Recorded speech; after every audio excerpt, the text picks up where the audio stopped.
Bom, bom, bom, bom, Mr. Stevie's tall toy. Forgot the bloody tails.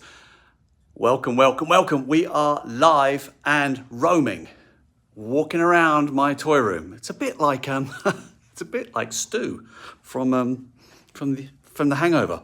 Oh, isn't it? Anyway, I won't do that all the time. It'll only make you feel sick. But stick around. We've got 10 minutes to talk about my Star Wars collection. I can spin you around. We've got some fancy footwork going on here and camera work too. So we're going to be looking at my Star Wars figure collection here, which, if I'm honest, each one of these figures cost me approximately 1 penny each. If you're thinking, Steve, how the hell did you get them so cheap? Please check out episode 3 of Mr. Stevie's Tall Toy Tales, where I tell you all about it.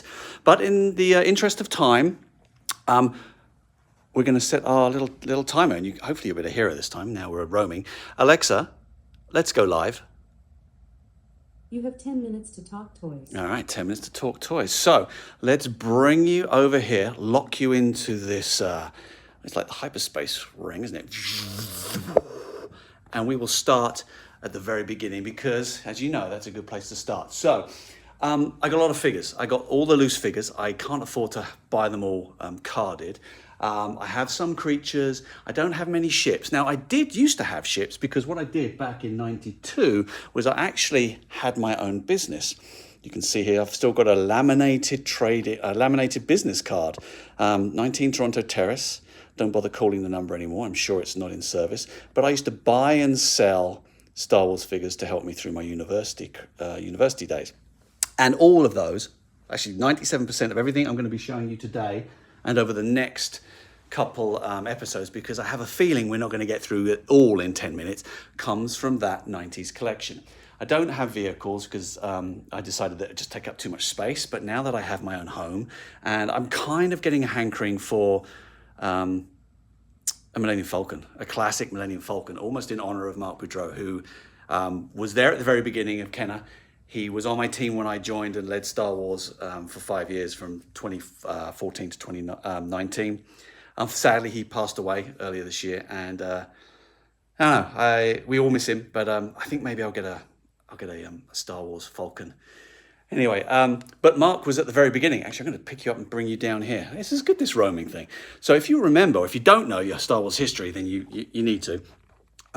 Mark was actually at Kenner as an intern in 1977, and he was there when they watched the raw footage or test footage of Star Wars, or the thing that whatever Lucas put together. I think he was using warplanes and things, and they in turn wanted to go for the license. So they actually used Fisher-Price adventure people. They mocked them up to be like Obi-Wan and Luke Skywalker and Han and Chewie and 3PO. Look them up in Google. This is mine. Don't worry, it's not real. It'd be worth a blooming fortune. Can you imagine? Hey, Michael, good to see you. All your little comments are popping up, so I'll try and mention you as I see you, but forgive me if I don't. So this is my little custom one, which we'll come to when we get down here. But at the moment, we're coming back up here because I want to talk about Star Wars, where it all began. And this is my little Star Wars collection. My first Star Wars figure, I'm going to reach in here, was this one. It was R2. I got him when I was 5 years old. It was in 1978, actually. We're a little bit behind in the UK. And this isn't the one I got originally, but it was the first one I chose. It still, does it click? Yeah, it still clicks. You probably can't hear that. I'll put you next to the mic. There we go. That probably blew your speakers. But so he was my first one. Then after him, I think Leia was next. And actually, I kind of tell a lie. I do have one carded figure. I have Leia on card. Now, I don't earn enough money to be able to buy them all on card, and I've seen a lot of you, particularly Michael's, who's listening, carded stuff. And you know how I like to let them breathe? Well, don't be stupid. I'm not that crazy. Oh no, she stays in a pack. Actually, I spend my time trying to get that little thing under her feet, but there we go. So I have one carded figure. My favorite Star Wars figure, I think, and I go back and forth on this, but I think my favorite figure has to be Hammerhead. And I'll tell you why. It's just the way he was sculpted. I was fascinated as a kid at Hammerhead and how he was sculpted with all the veins and stuff. And I just really enjoyed, I have to say, putting my finger at the back of his head. You'll see there's a theme there as we go through Empire, and particularly Jedi, that the ergonomics of the Star Wars figure, that size, and I've got bigger hands than when I used to, and they're pretty red. I haven't been murdering things. I've been making customs. A lot of it is to do with how it feels in my hand and how it fits. But Hammerhead, I think, is my favourite. He's lovely. I did enjoy Luke, as it were, in his X-Wing pilot. I love the colour. The orange is my favourite colour, and I loved him as a kid. Now, even as a kid, I knew that there was a difference about him. You see his eyes. Now, the typical Kenner, I call it dot dash, is where it has a dash for the eyebrow and then the dot for the pupil, and they're usually connected. Luke had a very kind of simplistic, trying to get him to focus, had a very simplistic eye, it's bigger than the rest, and they weren't connected to his eyes. And I always remember as a kid, I used to find that was weird. It felt more like more like a sort of a preschool face, which even as a 6-7-year-old, I used to think, oh, that's a bit weird. But I did like him because he was orange. What else can we talk about? You noticed, I was just thinking about it today, we have Vader and we have Chewie and we have all these others. All the rest of the characters got different versions of themselves. Even R2, even 3PO got an Empire version of himself, but Vader and Chewie didn't. And I was surprised that, that they didn't sort of mash, where is he? I've got to reach down, where are you?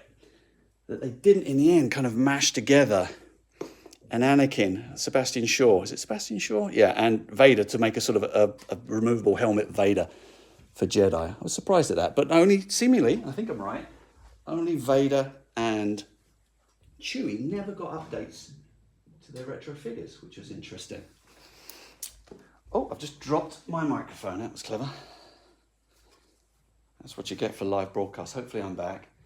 You can see that my most expensive one on here is going to be my Blue Snag. That was actually the last retro figure I actually bought. I had to buy Blue Snaggletooth. And I also had to buy, where are you? I had to buy my Yak Face. Typically the two most expensive things I had to buy. He cost me 90 quid. Blue Snag cost me £200, and that was in like 1997, 98. I don't think he's held his value very well. I was just looking today, and it doesn't seem to be worth that much.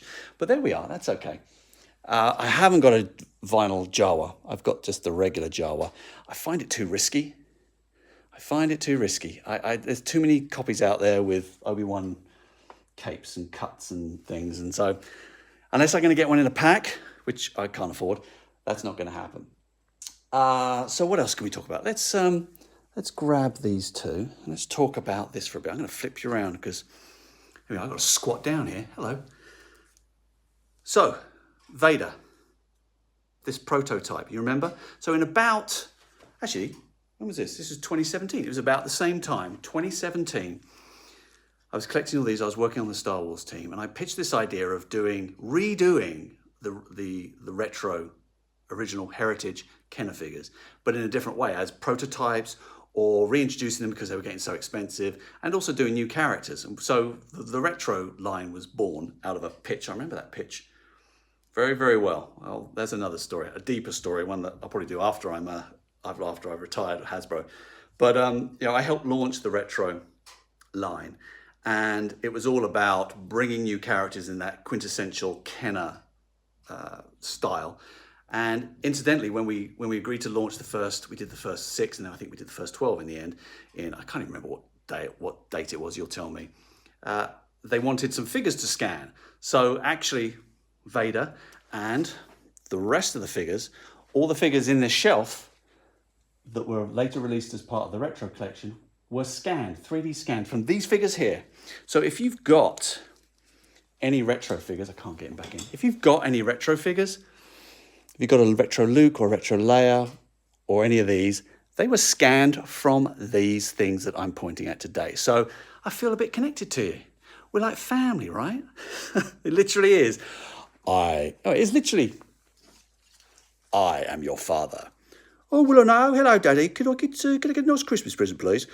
No. Oh, okay. So if you've got some, we're connected. What else can I tell you about that?